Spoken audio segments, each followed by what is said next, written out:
Do you love shovels? Do you think World War I is badass? Do you hate living? Welcome to the Death Corps, brother. The Death Corps of Krieg are a fan favorite and a regiment of the Imperial Guard which seeks to atone for its planet's past rebellion by requesting to fight in the galaxy's deadliest war zones, suffering insurmountable casualties but eventually whittling down the enemy through attrition and siege warfare. Krieg was once a prosperous hive world of billions until a civil war saw the globe engulfed in nuclear warfare, total collapse of the ecosystem, and then nuclear winter. This did not stop the Death Corps from fighting, however. Donning their signature gas mask, digging mile-long trenches, and utilizing devastating siege weaponry, the Loyalist forces fought for another 500 years and eventually took back their carcass of the world. Now Krieg's sole purpose is to churn out meat for the Imperial meat wall, supplying over 50 million Kriegsmen per year. For the insurmountable losses they suffer in battle, it's a wonder they keep their numbers up, using borderline heretical Vitae wombs to mass-produce soldiers for the Kriegsmen tithe. The Kriegsmen are a mystery to the rest of the Guard, carrying an aura of misery and fatalism. Their unnatural openness to martyrdom and refusal to remove their masks even outside of combat unsettles other soldiers, and for all they know, the soldier under the mask might not have even reached maturity.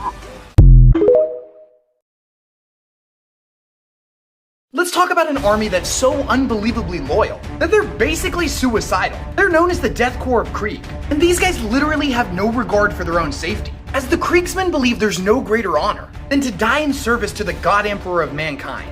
These guys are often deployed to the most dangerous of worlds, where pretty much every battle is a suicide mission. And unlike the Space Marines who biologically don't feel fear, the Death Corps are just regular men and women who are willing to face down any foe, no matter how much the odds may be stacked against them. Their bravery comes from a deep-seated feeling of shame for their ancestors, who once tried to secede from the Imperium. You see, this is their homeworld of Krieg, and it's basically an irradiated death world. But Krieg wasn't always like this. It was actually once a powerful and wealthy world. But as Krieg's power grew, so did the paranoia of the ruling class. They eventually declared Krieg's independence. However, the Imperium decided if they couldn't have Krieg, then no one could.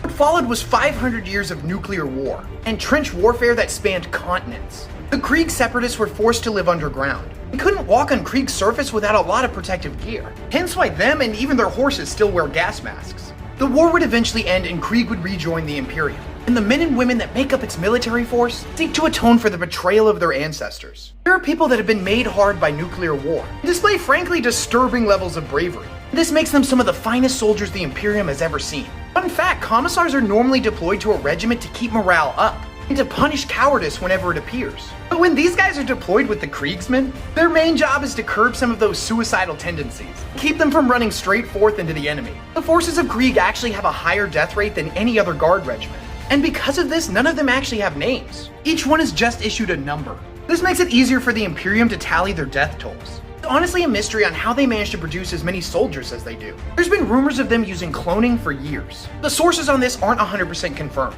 Likewise, since every one of them wears a mask, it's not uncommon for individuals that don't meet the minimum age requirement to still enlist and end up on the front lines. However they manage to do it, Kriegsmen are masters of attrition-style combat, grinding their enemies to dust under the boots of thousands of soldiers, the thunderous orchestra of tanks and artillery. And I think this quote sums them up perfectly. The foe is well-equipped, well-trained, and battle-hardened, and he thinks his gods are on his side. Let them think that, because we have tanks on ours.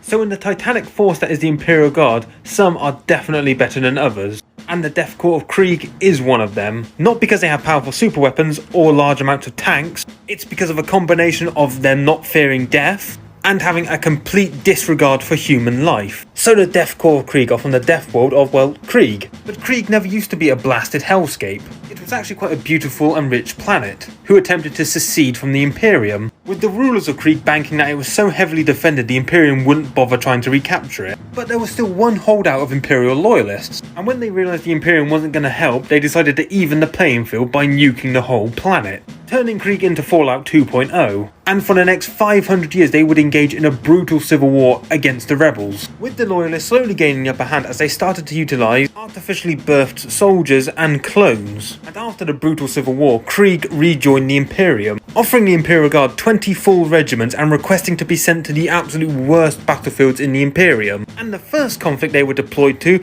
was the Siege of Vrax, a 17-year-long bloodbath which resulted in the death of more than 14 million Death Corps. But casualties are irrelevant to the Death Corps as long as they achieve their objective. Honestly, they're almost tragic as they don't even have names. They just have numbers instead, and they will never take their helmets or armour off around non-Kriegs. This is because 1, they're all a bunch of clones so they look very similar to each other, and 2, because typically they're very young. Like, as soon as they're able to fight, they're shipped off to war. Their tactics as well can be pretty brutal. Like, there was once an Imperial world which rebelled against the Imperium, so the Death Corps surrounded its capital city and then shelled it for 5 years straight. And after 5 years, the world declared its unconditional surrender to the Death Corps. So the Death Corps decided to shell the city for another 5 years, wiping out its entire population. And yes, these tactics can backfire, as when they were defending a tomb world against an awakening Necron army, their treatment of the local population was so brutal that they rebelled against the Death Corps and sided with the Necrons, seeing the Necrons as gods coming to save them from the Death Corps. You know you're pretty bad when people would rather side with the murder skeletons over you. So why are the Death Corps like this? 2 reasons. 1, they are told from birth that because Krieg rebelled against the Imperium,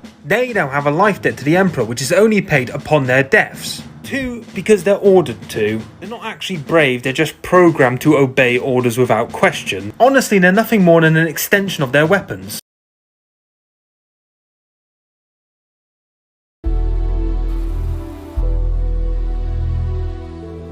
I was a warrior since birth.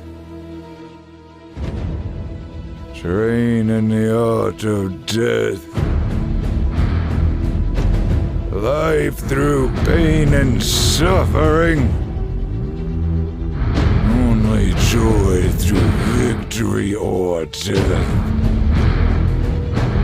There is a cure for our curse. Marching through the blood of my fallen brothers. Onto the trenches of battle. Charging into death. I embrace those final moments, reflecting my honor to the open sky, for I have achieved my duty.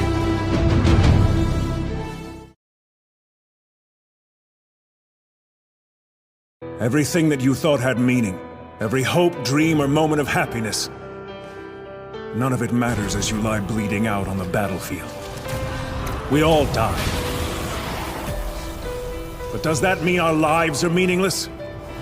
Does that mean that there was no point in our being born? Would you say that of our slain comrades? What about their lives? Were they meaningless? They were not! Their memory serves as an example to us all! The courageous fallen, the anguished fallen, their lives have meaning because we, the living, refuse to forget them! And as we ride to certain death, we trust our successors to do the same for us! Because my soldiers do not buckle or yield when faced with the cruelty of this world! My soldiers push forward! My soldiers scream out! My soldiers rage!